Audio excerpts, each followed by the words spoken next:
أعوذ بالله من الشيطان الرجيم. بسم الله الرحمن الرحيم.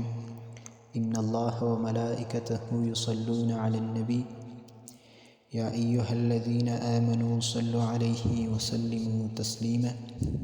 خب شوق سره درود شریف حضرت محمد صلی الله علیه وسلم باندې وایي: اللهم صل على سيدنا محمد وعلى آل سيدنا محمد وبارك وسلم عليه. زما د اسلام خوږو او قدرمنو دوستانو، الله عز وجل دې وکړي چې تاسو به راته روغ یاست او د صحت په جامو کې به وئ. عزتمندو مسلمانانو ورونو، نن درته د الله جل جلاله د یوه نوم مبارک فضیلت ښیم.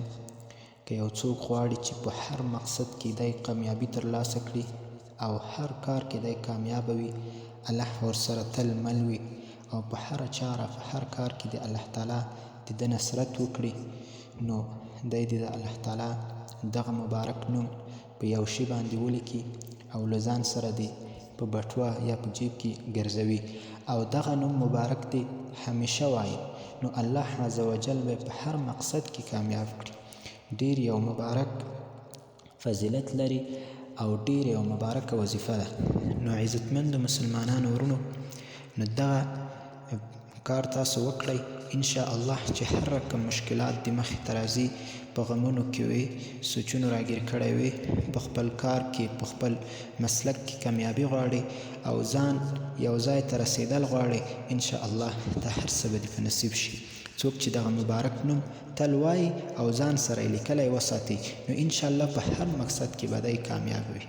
دغه نوم مبارک د الله جل جلاله داسې دی: العلي.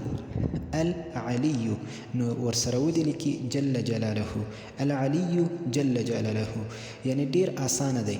نو همیشه دې په تسبو باندې دا وایي العلي العلي العلي، دا دې له ځان سره وایي، په تسبو باندې دی وایي، همیشه دې دا ذکر کوي. نو ان شاء الله چې څومره یې کوي، الله تعالی به په خپل مقصد کې کامیابوي.